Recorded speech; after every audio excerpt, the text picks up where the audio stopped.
So it's not easy to start saying things for some reason.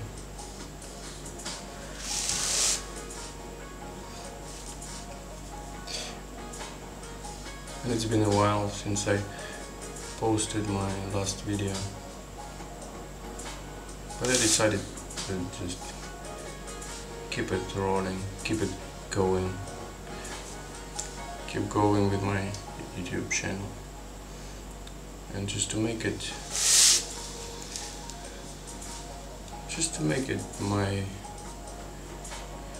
space of my free flowing. There is this I don't know, kind of technique or practice which is called free flowing. Free flowing meaning,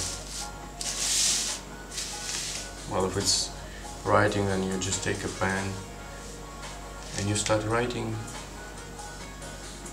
Just start writing what is popping up in your head,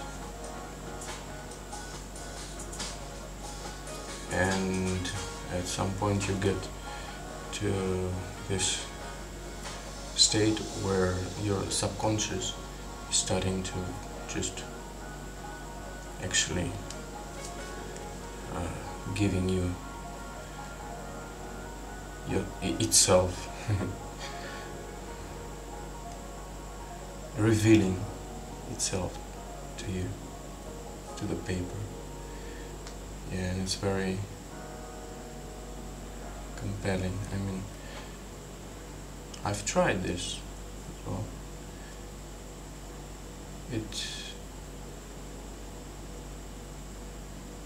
And there is another thing which is called image streaming, which I've been wanting to try for a while, just didn't find a partner or a listener, which is not really needed. You can just do this. You can just record your voice saying things. Image streaming. So if you don't know what it is, it's just you lie down, you close your eyes, and you start describing what you see. Imagery in front of your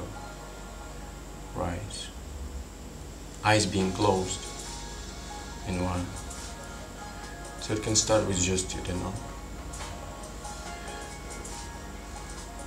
some points of light or colors, and then it goes and goes, it transforms, and well, I believe it's a very powerful technique. I will start doing it. The thing is, I believe, maybe I'm wrong, but I think you should do it in your own language. I mean, using your native tongue, which English is not for me. I think you guessed from my accent. Yeah, but I'm trying to make this thing just a free flow of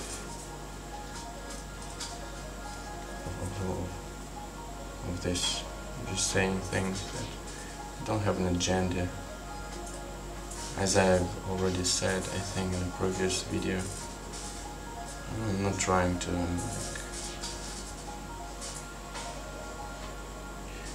make it an educational channel or anything like that. It's, as I said, my therapy, which I need.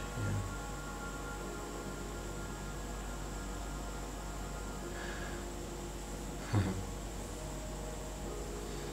So what's been on my mind lately? Today is Sunday,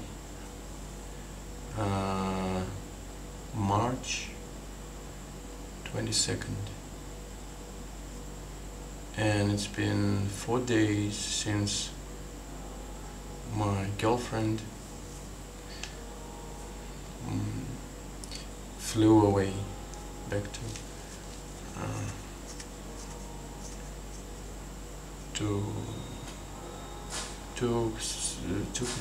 Cape, not to Cape Town, to South Africa, to her home. Yeah, and it's been, it actually is not easy at all.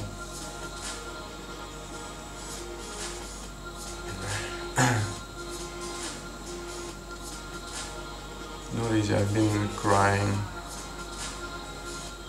a lot lately, but this in the beginning of this month I went to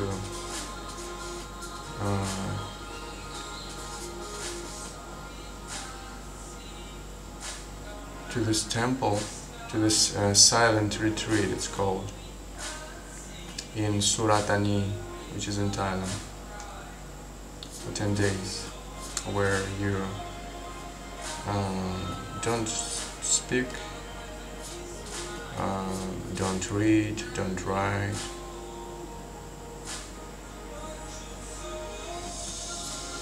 meditate a lot.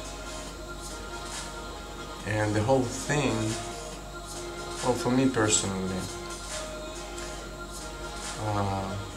I feel like it's designed to make you clear.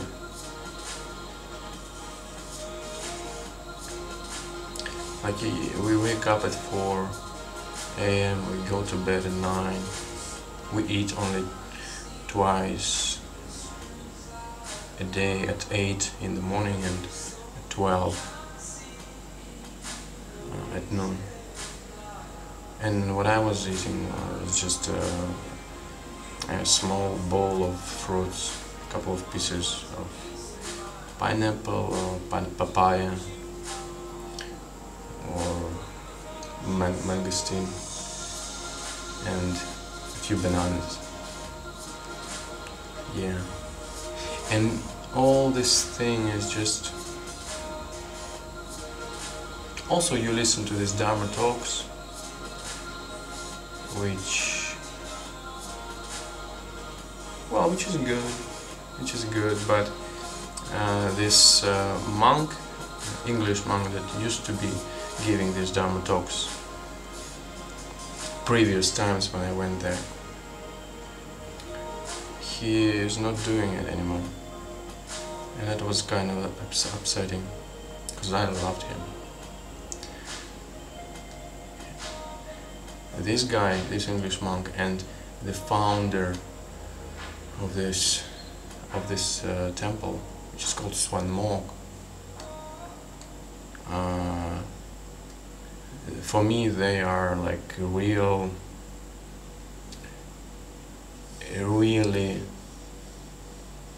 I don't know, I don't want to use this word, really not religious, not even spiritual, very powerful. I'll just say this, they are very powerful spirits. You can just feel their light, power and freedom, you know, both of them. Well, the founder, Prabhupada, his name is,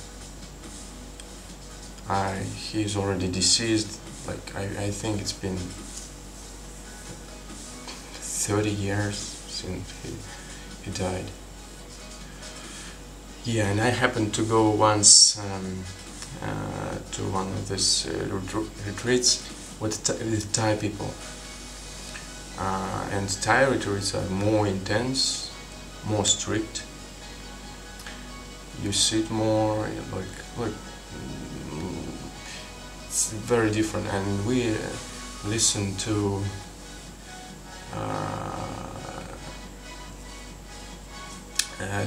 this Prabhupada, founder of the place, of course in the recording, which is in Thai. Well, and I happen to be fluent in Thai. Now I'm boasting, but well, that's true.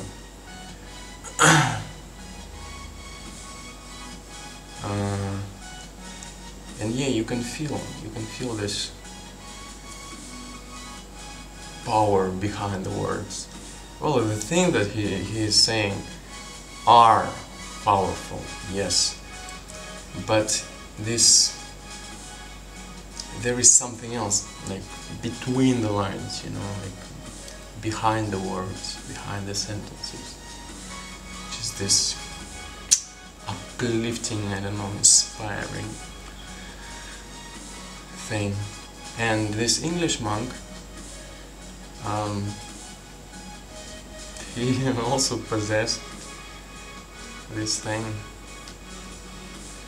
And the interesting thing is that like there are two kinds of I don't know, opinions about this English monk. People either don't like him at all, even like almost hate him, like yeah, and other people they just love him, and I happen to be the one who really love him, really loves him. Yeah, and I used to catch him like on the way to his, I don't know, wherever he was going, and talk to him, like ask him questions. And he once called me, what did he say, what was that word? Intruding, I think. Yeah, intruding, yeah. I remember I talked to him about Castañeda and a lot about drugs, about all the drugs he did, you know. Like he was in India and there and here, about, yeah, that was very interesting.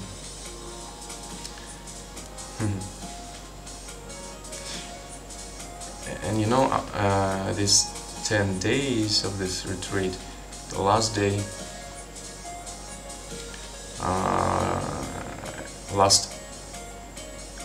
the evening of the last day, everybody gets to, I mean everybody who wants to gets to share their experiences experiences of the retreat, of this, for the whole thing. And I always try to do things that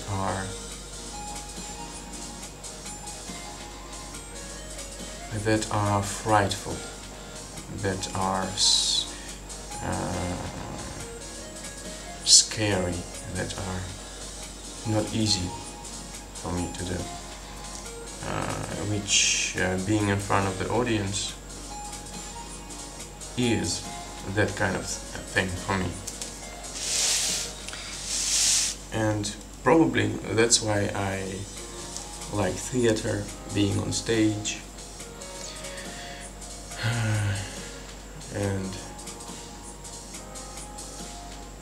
yeah, I'm always trying to, you know, to put myself into these situations where I just have to face this, like where I can't, like, you know, escape. So this time, well, this time was very actually interesting and kind of funny. In the morning of the last day, I was sitting,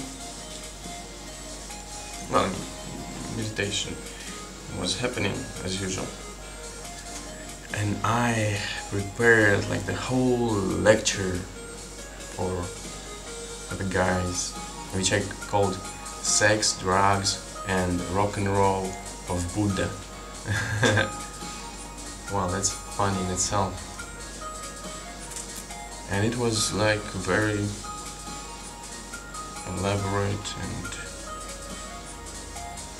very deep, you know. Yeah, but then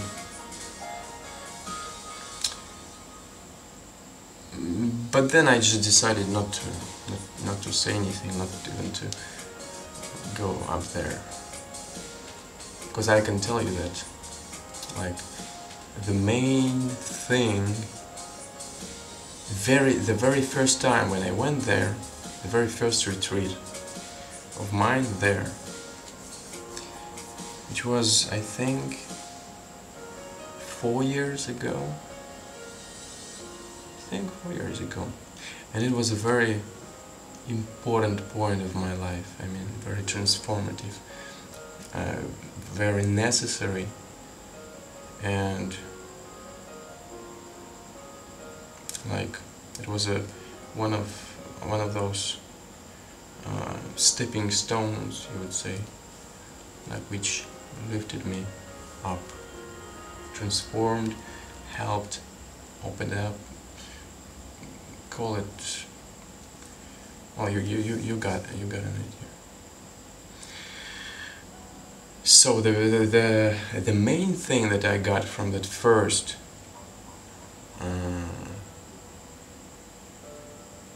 retreat was letting go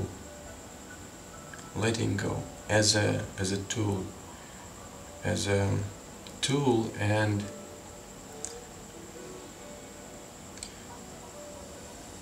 I don't know, as a way of life, of looking at things, of dealing with life, you know, letting go.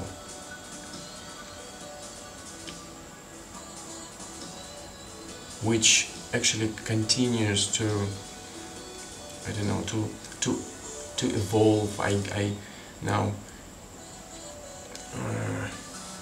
understand it better. Now it kind of takes a form of something real, something really, I don't know how to call it, something profound, you know. And it helped me a lot, and it's not easy. I mean, letting go, it's a practice. It's something you constantly do, and it's something you get better at.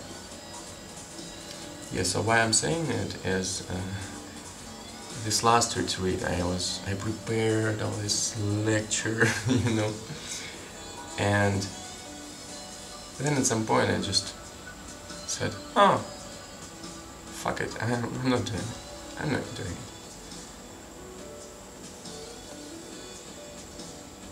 And yeah, I just relaxed.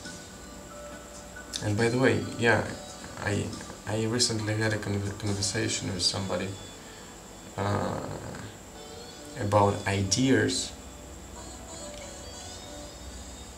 actually with a couple of people, about ideas that we have, ideas or beliefs, right, that can either be helpful or otherwise. And by helpful, I mean relaxing, just relaxing. You adopt this idea, you, I don't know, assimilate, or how do you call it, you accept it, you use it, and it relaxes you.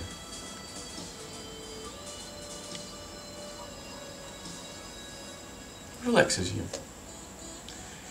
And if it does, then it's worth keeping. It's worth being there inside of you. And this this idea of letting go is just very, very, very relaxing for me. It's like this, another thing, being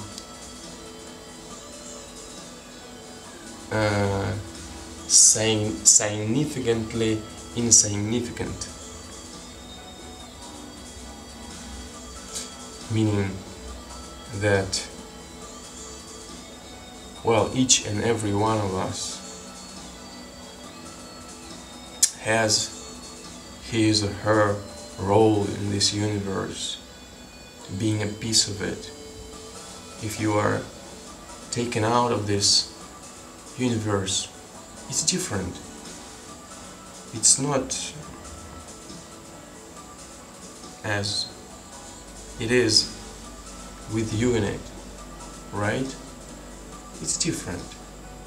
So you have a role, you have significance. You are, okay, if you will, important.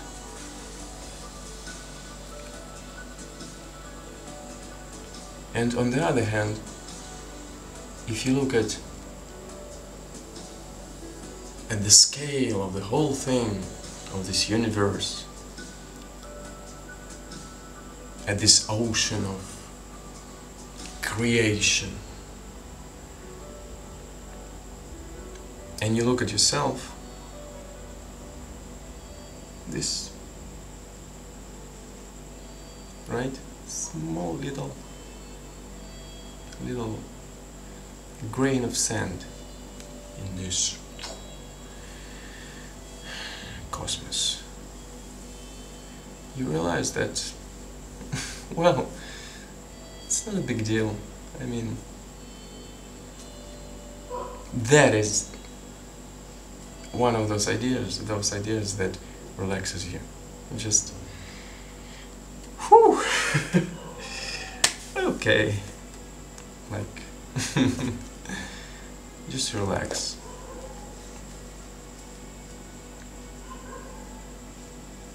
And there's relaxation, and peace, and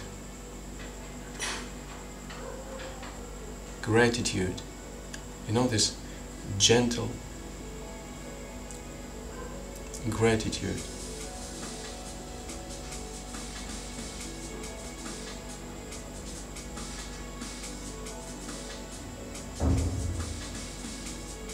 It's been in my thoughts, but mostly in here for a while. And I also used it, if you can say it, if you can like use this term, used it as a tool also. You know, love and gratitude.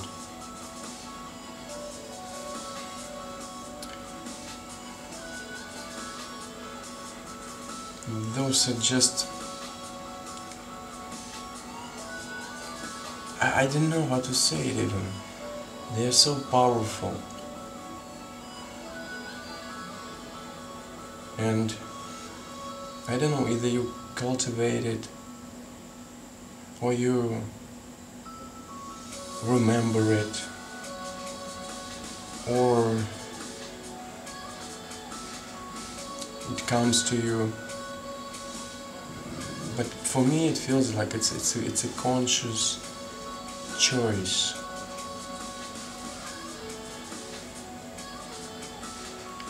You know, opening your eyes, looking at your hands, like touching yourself and realizing that you are alive. You are actually alive, and that's a fucking miracle. That's so beautiful.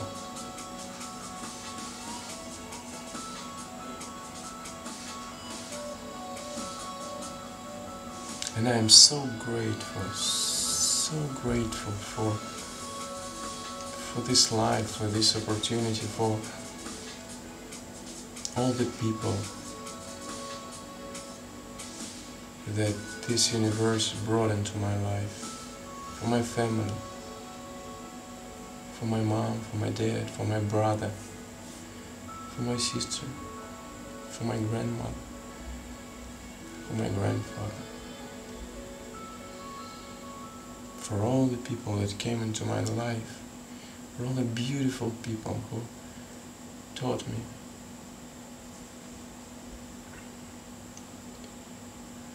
who had been with me when I needed them. I just want to say thank you, and I am infinitely thankful. Like my heart is full of gratitude and love to all these people.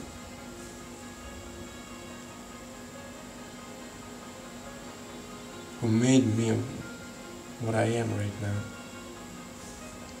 And I'm so happy.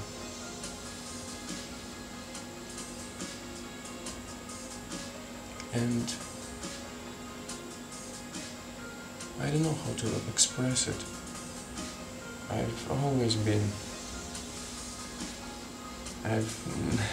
never been good at expressing my feelings, but I'm getting better. I'm getting better, but this gratitude, I don't know, I just want to say thank you.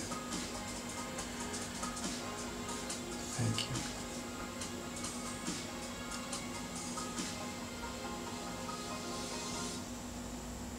Thank you so much.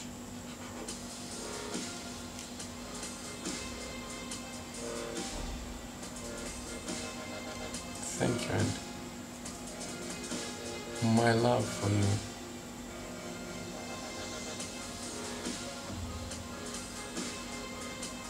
is infinite. My gratitude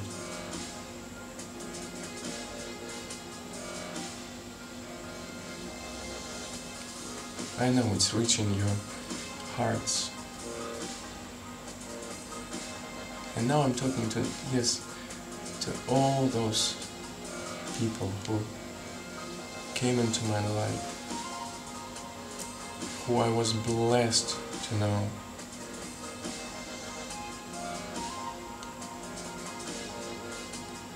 And also those who are about to enter my life. And I know that my journey is just starting.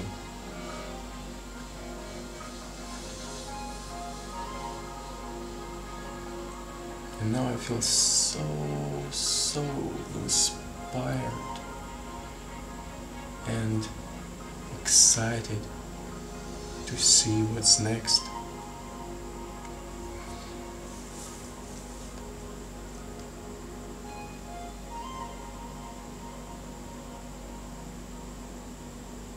And I'm ready. My heart is open, wide, for whatever comes next. Because I know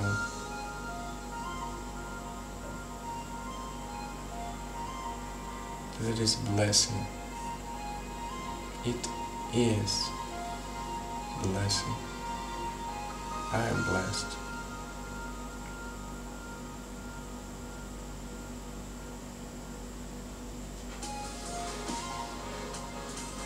And you, thank you so much. And I want to tell you that I love you. I love you with all my heart. I now realize that this heart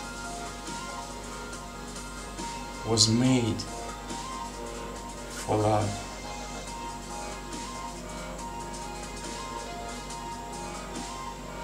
There's nothing else. There's nothing else. Only love.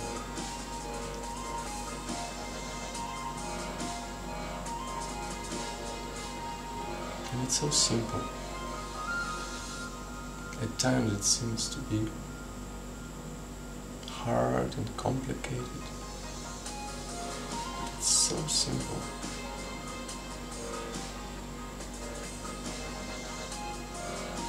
and everything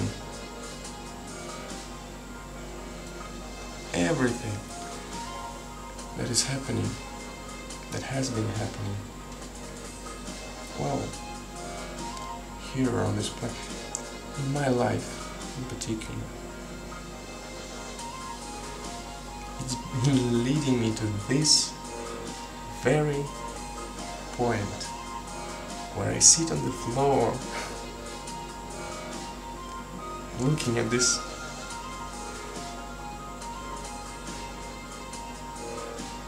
sleeper friend wearing this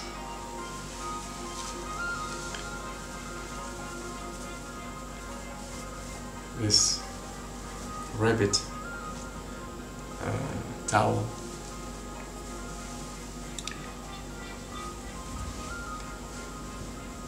And I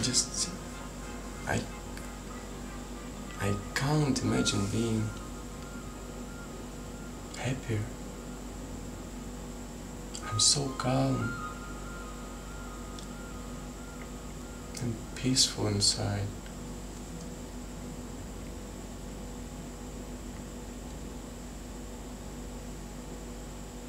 I just can't ask for more, and I can't be more grateful.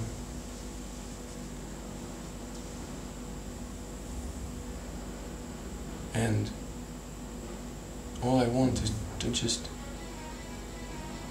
give back.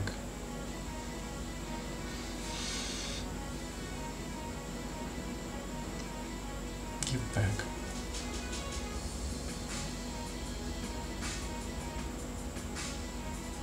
All the love that was given to me.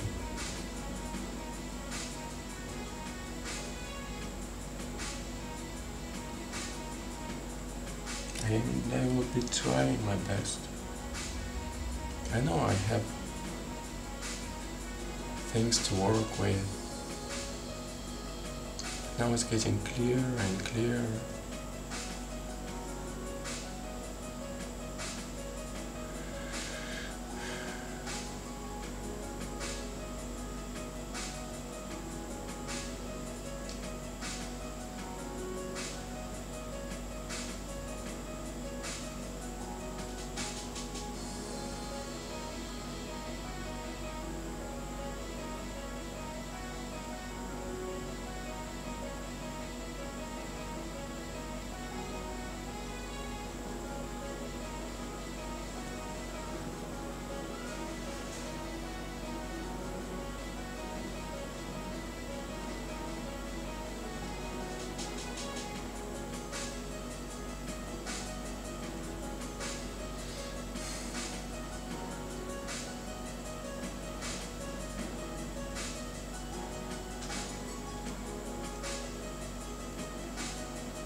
It's pretty late right now, by the way. I know it must be like 11 p.m. and for me it's late. Well, it's been a few years that I went to bed at 9 p.m. Well, lately it was a little bit like maybe 10. But again, it doesn't matter. Now I feel like making this video. And so what I started with was, I was saying that I just want this YouTube channel to be my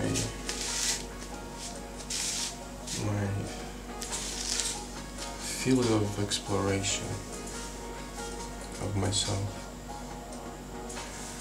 Yeah, and by the way, another thing that I kind of well, I was saying about this last evening in the temple. So I decided not to do it, just to let go of it, you know. I relaxed, and it all started, and like girl come say things, boy come say things, boy go, and there was this long line of girls, and on the boys' side, also first there were like a few people, well, guys saying things, and then at some point, long line of girls, and then only one boy there, and I think, okay, that's my time, and I just went, and that's kind of how I do things. I just, you know, I just go without thinking, I just make this step forward. I just step, knowing that there is no going back. That works for me. And also, one of my things is I improvise. I don't know if it's a good thing or not, but I just realized that preparation for me, which is good. I know that preparation is good, like to prepare, to write things down, you know, just to structure, I don't know, your speech or whatever is good. But I've been always improvising.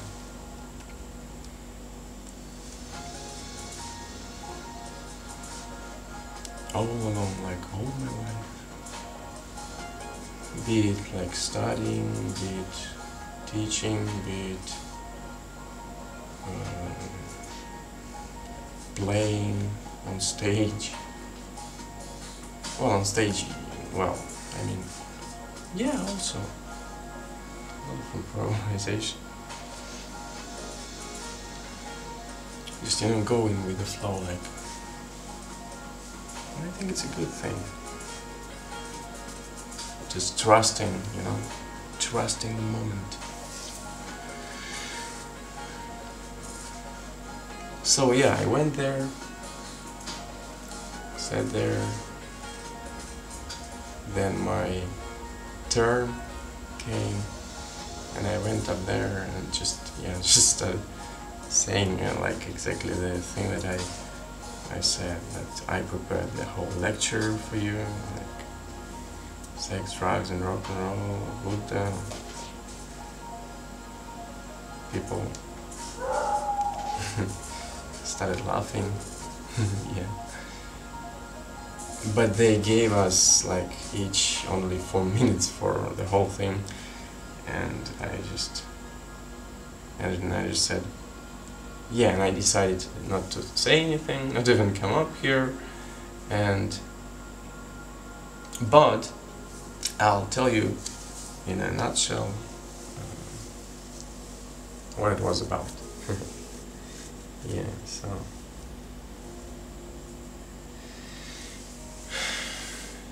so yeah, I was talking about singing, music,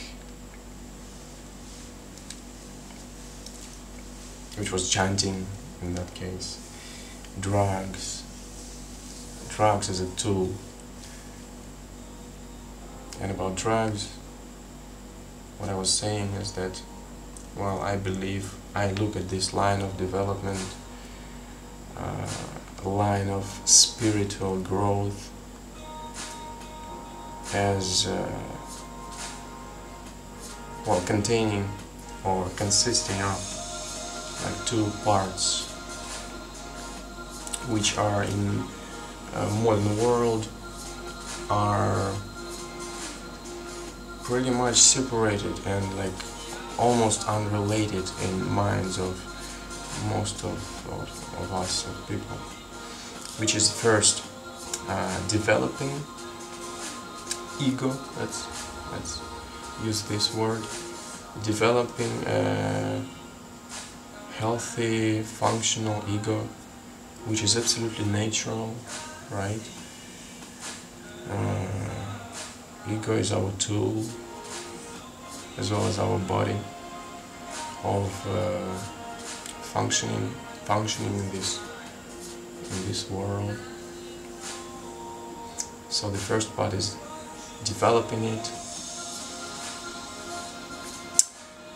and the second part is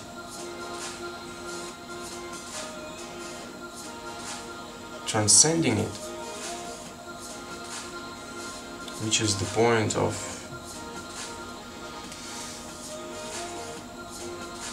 all those practices, spiritual practices, I believe.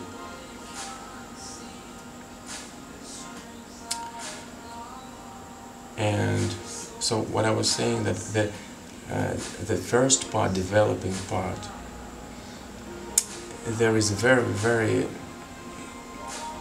big chance that this first part would go not as it maybe should be, so that this ego develops not as healthy as it could be. Like at every stage of development of that ego, something can go wrong. And this is where psychotherapy comes into play.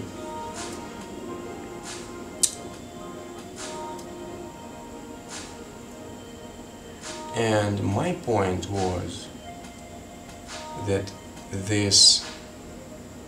I was emphasizing this shamanic, traditional shamanic plants, and I mentioned in particular ayahuasca and iboga as like from where I stand now, which are the biggest, the most powerful ones. So I was talking about them as about tools of healing, of curing, of making yourself, your ego, not yourself, your ego whole again, bringing it to balance, returning it to its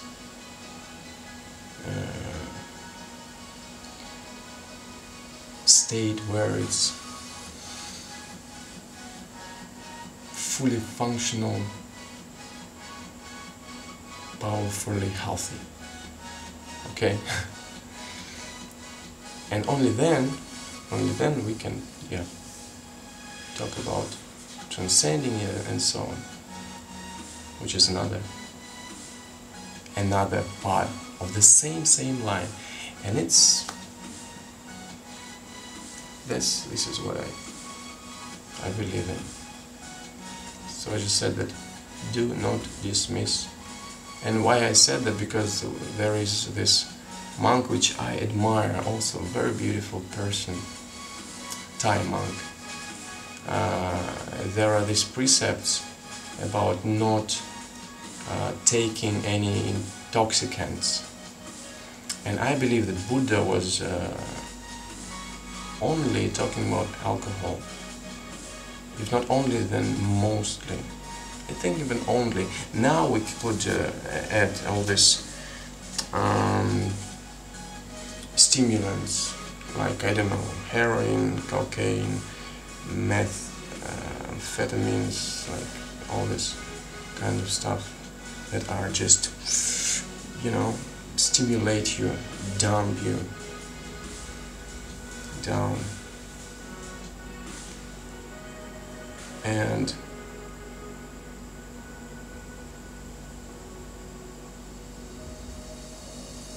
all this psychedelics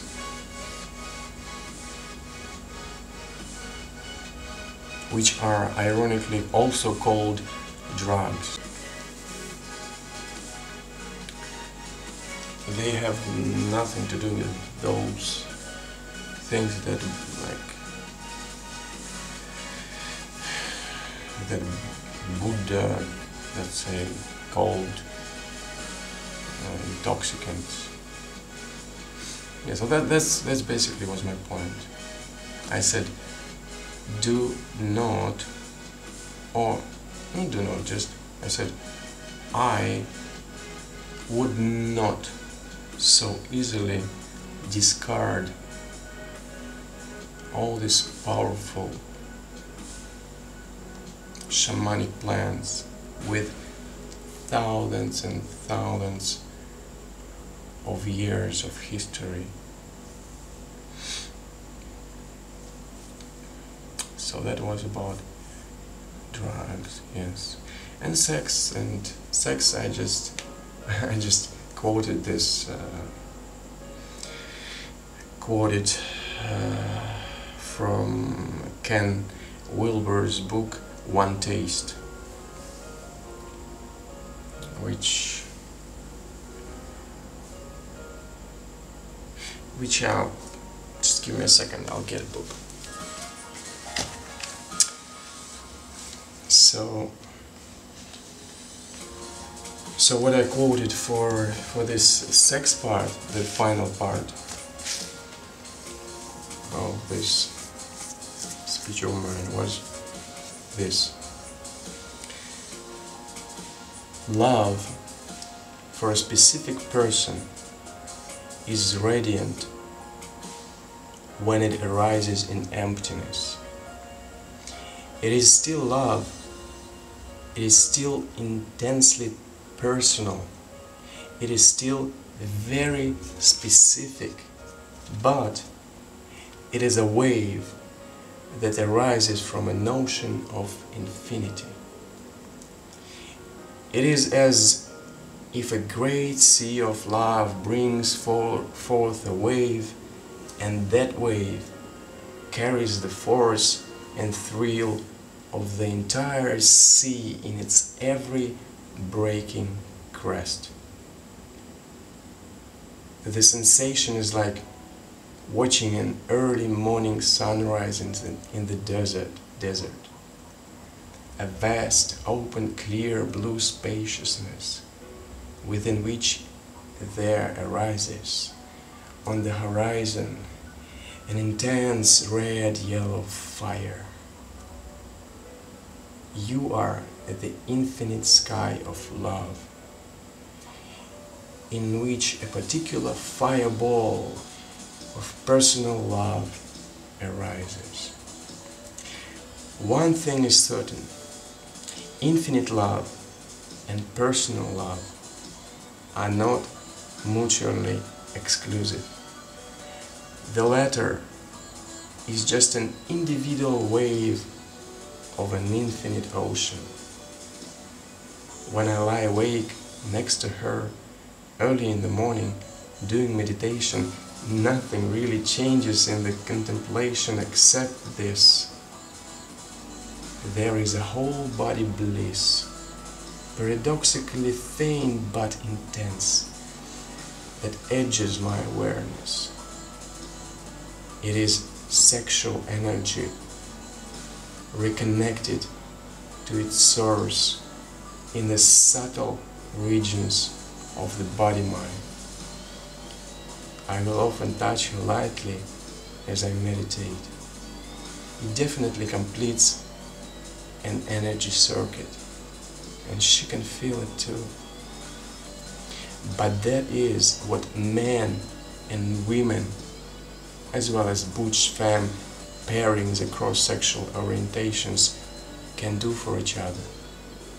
And that is the core claim of Tantra as well.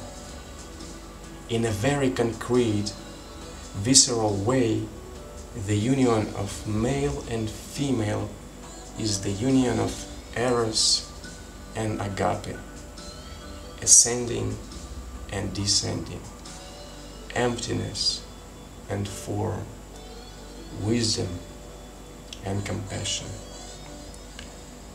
Not theoretically, but concretely, in the actual distribution of prana or energy currents in the body itself. And this is why in the very highest tantric teachings, the mere visualization of sexual congress with the divine consort is not enough for final enlightenment. Rather, for ultimate enlightenment, one must take an actual partner, real sex, in order to complete the circuits conducive to recognizing the already enlightened mind.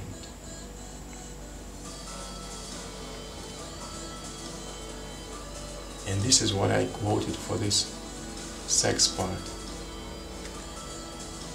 final part of this sex, drugs and rock and roll of Buddha lecture of mine.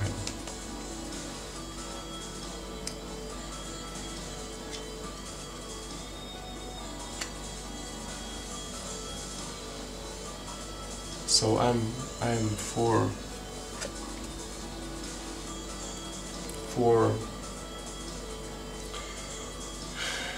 unity of heaven and earth.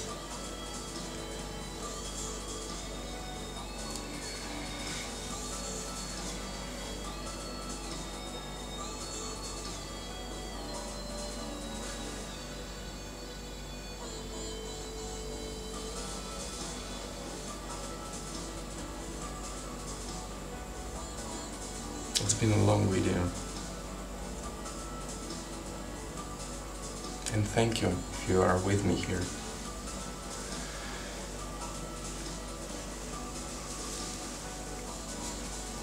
I'm so very happy right now.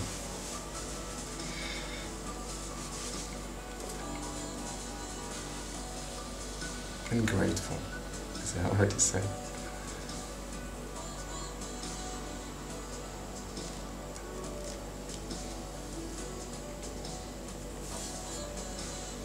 So I'm sending all this love and all this gratitude to you.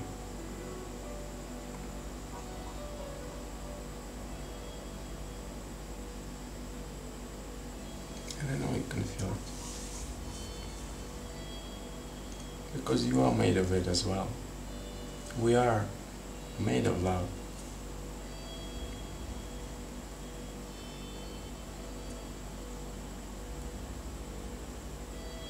Let's remember it. Yes, sometimes it's so easy to forget. But let's go back to remembering always. And if we forget, let's be there for each other to remind one another that, hey,